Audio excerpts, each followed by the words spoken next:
नमस्कार दोस्तों, आप सभी का अपने YouTube चैनल मार्केट मोशन में स्वागत है। इस वीडियो के जरिए मैं आपकी मदद करूंगा स्टॉक मार्केट की जर्नी को स्टार्ट करने में, आपका पहला ब्रोकर अकाउंट खोलने में, आपको इन्वेस्टिंग शुरू करने के लिए कितने कैपिटल की जरूरत होगी और शेयर मार्केट के रिस्क और रिवॉर्ड जानने में। एट लास्ट मैं आपको कुछ ऐसे सोर्सेज बताऊंगा जहां से आप स्टॉक मार्केट को और बेहतर तरीके से समझ और सीख पाएंगे। अगर आप स्टॉक मार्केट में बिल्कुल ही नए हैं तो ये वीडियो को जरूर अंत तक देखिएगा।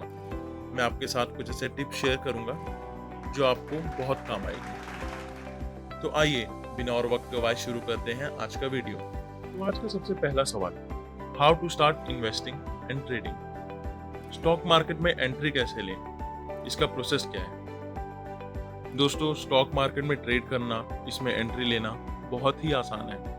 आपको सिर्फ और सिर्फ 3 चीजों की जरूरत है।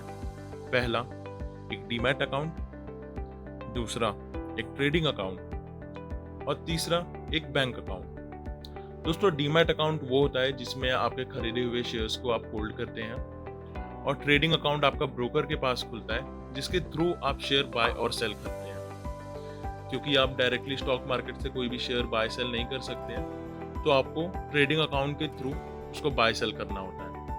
और बैंक अकाउंट से आप फंड विड्रॉ या डिपॉजिट करते हैं अपने ट्रेडिंग अकाउंट में। और जो डॉक्यूमेंट चाहिए ये तीनों अकाउंट ओपन करने के लिए, उसकी रिक्वायरमेंट भी बहुत ही मिनिमल है।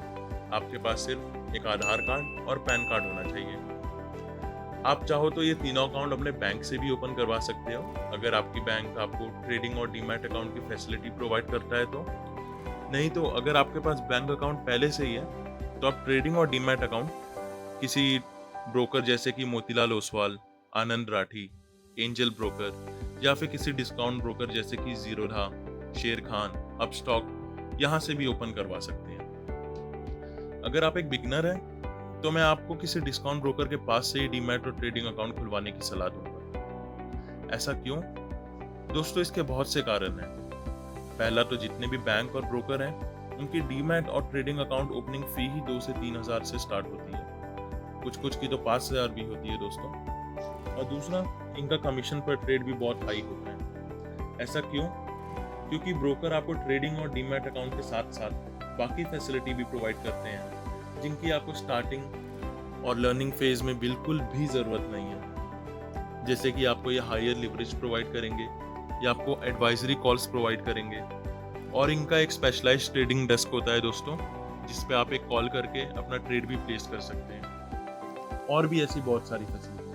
और अगर आप किसी डिस्काउंट ब्रोकर के पास से अपना डीमैट और ट्रेडिंग अकाउंट ओपन करवाते हो तो ये सिर्फ और सिर्फ 300 से 700 के बीच में ओपन हो जाएगा।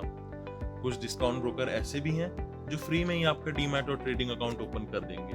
तो दोस्तों, मार्केट में ऑप्शन तो बहुत सारे हैं, बस आपको अपनी नीड के मुताबिक किसी को पिक करना है और इस जर्नी की शुरुआत करनी है। तो आइए इसी के साथ बढ़ते हैं अपने अगले सवाल की ओर। दोस्तों, बहुत से लोग ये माइंडसेट बना के मार्केट में आते हैं कि उनको ट्रेडिंग स्टार्ट करने के लिए, प्रॉफिटेबल होने के लिए एक बड़े कैपिटल की जरूरत है, और इसी चक्कर में बहुत से लोग लोन लेकर या फिर कहीं से पैसे अरेंज करके ट्रेडिंग तो स्टार्ट कर देते हैं, पर फिर कुछ ही टाइम में सारा का सारा पैसा खत्म हो जाता है और वो शेयर मार्केट को गाली देने लगते हैं और इसे सट्टा बाजार भी कहने लगते हैं। भाई साहब, सट्टा खेलने का फैसला तो आप ही का था, बिना कुछ सोचे समझे जाने बस लगा दिया पैसा और इस आउटकम पे निकल आए कि शेयर मार्केट में हमेशा लॉस होता है। दोस्तों, अब जब भी शेयर मार्केट में अपने इनिशियल डेज में ट्रेड करें, जब आप लर्निंग फेज में हो, तब आप एक छोटी कैपिटल से ही स्टार्ट करें। अब कितनी छोटी कैपिटल, ये डिपेंड करता है पर्सन टू पर्सन। किसी के लिए 1 लाख छोटी अमाउंट हो सकती है तो किसी के लिए 100 रुपए। जब मैंने आज से 5 साल पहले ये जर्नी स्टार्ट की थी तो मेरे पास सिर्फ 3,000 रुपए कैपिटल था। दोस्तों, आप कैपिटल की अमाउंट उतनी ही चूज कीजिए जितने पे आप अपने कमिटमेंट और डिसिप्लिन को फॉलो कर सकें, अपने इमोशंस पे कंट्रोल रख सकें। It's about skill. जैसे जैसे आप अपने कमिटमेंट, अपने डिसिप्लिन को फॉलो करते जाएंगे, आप इस शेयर मार्केट को और बेहतर तरीके से समझ पाएंगे, आप और भी प्रॉफिटेबल ट्रेड जनरेट कर पाएंगे। तो आइए देखते हैं अपना अगला सवाल। दोस्तों, स्टॉक मार्केट में निवेश करने से पहले आपको उसके रिस्क और रिवॉर्ड जान लेना बहुत ही जरूरी है। ये जितने भी रिस्क हैं मैं इनको शॉर्ट में कवर करूंगा, नहीं तो ये वीडियो बहुत लंबी हो जाएगी दोस्तों। अगर आपको इस टॉपिक पे और जानकारी चाहिए तो नीचे दिए गए कमेंट बॉक्स पे बताएं, मैं इस पे डिटेल वीडियो बना दूंगा। तो सबसे पहला रिस्क है मार्केट रिस्क, जिसको आप कभी भी कंप्लीटली एलिमिनेट नहीं कर सकते। जितने भी मैक्रो इकोनॉमिक फैक्टर हैं वो मार्केट रिस्क पे इफेक्ट डालते हैं। जैसे कि आप एग्जांपल ले लीजिए जीडीपी का, interest rates, political decision, global news और भी बहुत कुछ। और जो दूसरा रिस्क है उसको आप कह लीजिए स्टॉक स्पेसिफिक रिस्क, जो किसी पर्टिकुलर कंपनी को इफेक्ट करते हैं, पर्टिकुलर स्टॉक को इफेक्ट करते हैं, जैसे कि financial reports, company specific news और भी बहुत कुछ। इनमें से बहुतों को आप कंप्लीटली एलिमिनेट भी कर सकते हैं, बट कुछ रिस्क ऐसे भी हैं जो हमारे हाथ में नहीं है, वो ओवरऑल मार्केट पे इफेक्ट डालते हैं। जैसे कि हाल में ही आप एग्जांपल ले लीजिए कोविड-19 की, सारा का सारा मार्केट बेयरिश मोड में चल रहा है। तो क्या ऐसे में हम शेयर मार्केट में निवेश करना बंद कर दें? मेरे लिए तो इसका जवाब है दोस्तों, बिल्कुल नहीं।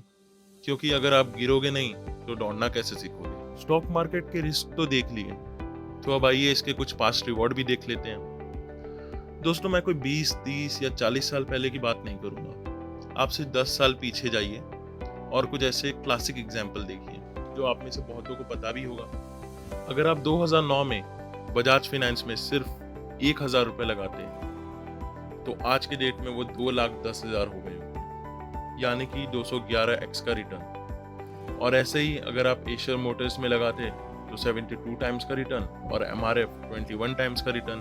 दोस्तों ये सिर्फ कुछ एग्जाम्पल हैं, बहुत सारे ऐसे भी स्टॉक हैं जिन्होंने एक साल में 100% से ज़्यादा का रिटर्न दिया है। तो कुछ स्टॉक ऐसे भी हैं जिन्होंने बहुत ही नेगेटिव रिटर्न दिए हैं, कुछ कंपनीज तो बंद भी हो गई हैं। तो यहीं पे दोस्तों आपकी लर्निंग और रिस्क मैनेजमेंट एबिलिटी आपको हेल्प करेगी सही टाइम पे सही स्टॉक पिक करने में और ज़्यादा प्रॉफिटेबल ट्रेड चूज करने में। दोस्तों आज का आखिरी सवाल, स्टॉक मार्केट कहाँ से और कैसे सीखें?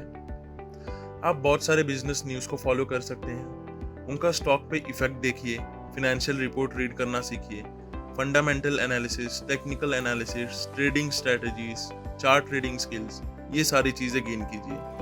और ये सब आप कहाँ से गेन करेंगे?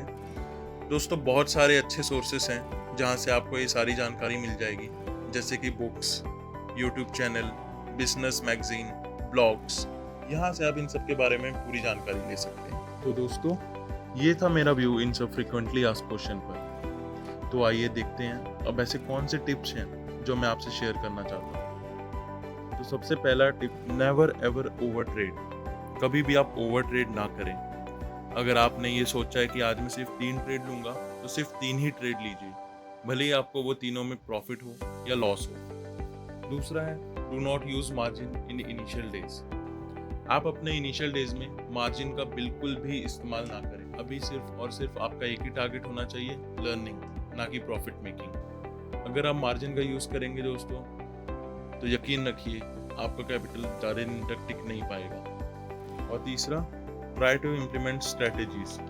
दोस्तों आपने जो भी स्ट्रेटेजीज सीखी है उसको आप अपने रियल टाइम ट्रेड में इम्प्लीमेंट करने की कोशिश कीजिए और हमेशा अपना स्टॉप लॉस और टारगेट प्राइस प्री डिसाइडेड कीजिए। अगर आपने डिसाइड किया है कि आपका स्टॉप लॉस यही है, मुझे यहीं से एग्जिट लेना है, तो जैसे ही स्टॉक उसको टच करे आप एग्जिट हो जाइए। और अगर टारगेट प्राइस आपने चूज किया है कि मेरा प्रॉफिट ये है, तो जैसे ही इसको कोई स्टॉक टच करे वहां से आप एग्जिट हो जाइए। और सबसे ज़्यादा important, always control your emotions like fear, greed, impatience.